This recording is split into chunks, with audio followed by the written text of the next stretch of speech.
जय सिया राम। हनुमान भक्ति पे कुछ वीडियोस अपलोड किए जाते हैं। आपने ध्यान दिया होगा कि कुछ इस प्रकार के कमेंट्स होते हैं कि बहुत से लोग उपाय करना चाहते हैं, वो लेक्चर नहीं सुनना चाहते, बहुत इधर उधर की बातें नहीं सुनना चाहते, वो चाहते हैं कि सीधे सीधे उनको उपाय मिल जाए। तो मेरे पास कुछ कमेंट्स आए कि सीधे सीधे कुछ उपाय ही बता दिया कीजिए कि हम लोग सीधे उसको कर लें, क्योंकि जो लोग परेशान रहते हैं तो वो बहुत ज़्यादा बातों पे ध्यान नहीं देते। उन्हें चाहिए होता है कि कोई उपाय मिल जाए जिससे कि उनका भला हो जाए।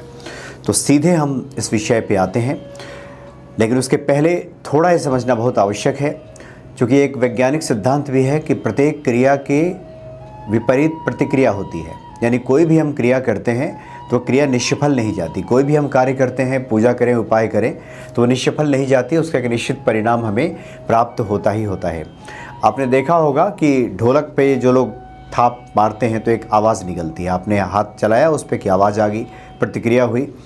लेकिन यही थाप अगर एक निश्चित अंतराल पे मारा जाए तो फिर संगीत पैदा होता है, सुर पैदा होता है। ये क्यों पैदा होता है, इसका भेद क्या है, ये कोई नहीं बता सकता, ईश्वर को ही पता है। इसी प्रकार से जो हम उपाय करते हैं, पाठ करते हैं, उसका भी एक निश्चित प्रतिफल मिल जाता है। बहुत से इस प्रकार के उपाय हैं कि उन उपायों को करने के बाद भी एक निश्चित अंतराल पर उसको लगातार किया जाता रहा अगर व्यक्ति द्वारा, तो उसका निश्चित प्रतिफल हमें प्राप्त हो गया। यह भी बिल्कुल तय बात है। इसलिए आज हम राशियों के हिसाब से बात करेंगे कि किस राशि के लोग कौन से कुछ उपाय कर लें, कैसे हनुमान जी की पूजा कर लें तो उनका जीवन मंगलमय बन जाए। तो जो पहली राशि है मेष, ये दरअसल ये लोग जो होते हैं, अगर ये सवेरे सवेरे जग करके, जितने लोगों की राशि मेष राशि है, सुबह जग करके अगर भगवान सूर्य को अर्घ्य देना शुरू कर दें, ओम सूर्याय नमः मंत्र का जप करते हुए, तो उनके कार्य की जो बाधा है दूर होने लगती है।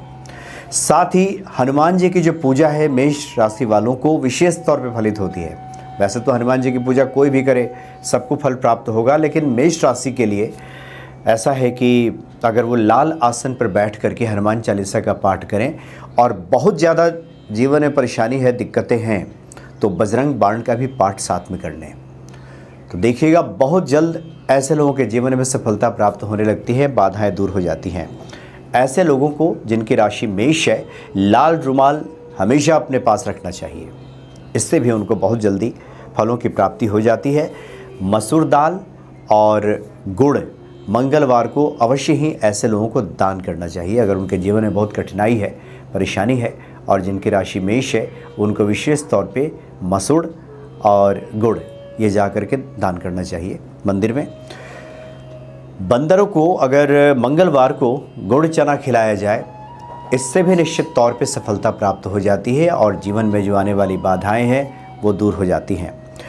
साथ ही एक नियम ये भी है कि रात को सिरहाने पानी रखा जाए। जब हम सोने जाते हैं तो रात्रि में अपने सिरहाने जल रख दें, किसी पात्र में, किसी बर्तन में जल रख दें, गिलास में, लोटे में जल रख दें, और सुबह जब जगें तो उस जल को उठाकर किसी पौधे में डाल दें। इससे निश्चित तौर पे मानसिक शांति भी मिलती है और कार्यों में जो बाधा आ रही होती है, परेशानी आ रही होती है, वो भी दूर हो जाती है। और एक बहुत ही महत्वपूर्ण उपाय है जिन लोगों की राशि मेष है कि ऐसे लोग जीवन में कभी न कभी एक नीम का वृक्ष अवश्य लगाएं। ऐसे लोग अगर नीम का पेड़ लगाते हैं कहीं भी, अगर अपने प्रांगण में लगा दें तब तो बहुत बढ़िया। अगर जगह नहीं है तो जहाँ भी मौका मिले, जहाँ कहीं भी जगह देखें, जहाँ अवसर उपलब्ध हो जाए, वहाँ नीम का पेड़ अगर ऐसे लोग लगा देते हैं तो निश्चित तौर पे ऐसे लोगों के जीवन में सफलता प्राप्त हो जाती है। तो ये राशियों के हिसाब से, और एक बार पुनः हम दोहराएं कि ये जितने भी उपाय होते हैं एक निरंतरता में अगर किया जाए, लगातार किया जाए, जैसे सिरहाने पानी रख करके जो सोएं और सुबह डाल दें पौधों में, 43 दिन तक लगातार किया जाए, तब देखिए निश्चित तौर पर इसका परिणाम उत्पन्न हो जाएगा। लेकिन होता यह है कि 2, 4, 5 दिन करने के बाद हम उसका रिजल्ट ढूंढने में लग जाते हैं और फिर छोड़ देते हैं, फिर कुछ और करने लगते हैं, फिर वो भी 4 दिन 5 दिन करते हैं, फिर कुछ और करने लगते हैं।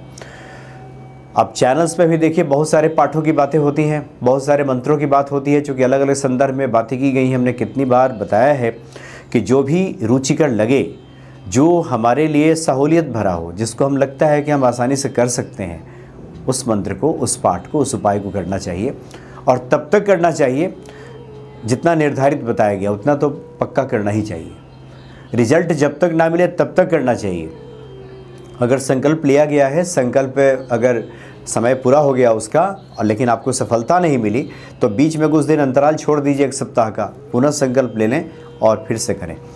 तो सफलता जो है निरंतरता में छुपी है। जैसा कि हमने उदाहरण दिया कि ढोलक पे लगातार अगर ऐसे थाप दिया जाए और एक अंतराल पे दिया जाए तो वो संगीत पैदा करने लगता है, यानी रिजल्ट आने लगता है। नहीं तो ऐसे तो बेसुरा ही लगेगा, ऐसा लगेगा क्या फ़ायदा, ये शोर मचा रहा है। ऐसे ही उपायों के साथ भी है, ऐसे ही पूजा के साथ भी है। जब तक एक निरंतरता में नहीं किया जाता, एक नियमबद्ध होकर नहीं किया जाता, तब तक वहाँ से सुर उत्पन्न नहीं होता, तब तक प्रभावकारिता उत्पन्न नहीं होती है और लोगों को लगता है कि समय जाया जा रहा है। लेकिन इतना तय माने कि उपायों में ही बड़ी शक्ति होती है, श्रद्धा भाव से किया जाए तो निश्चित तौर पे ये उपाय भी फलीभूत हो जाते हैं।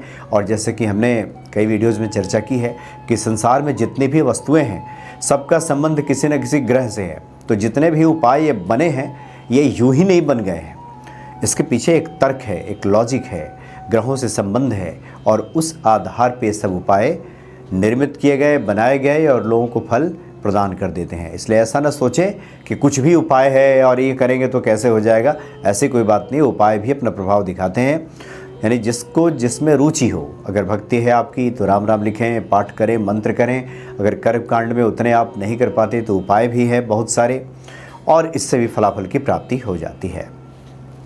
जय सिया राम।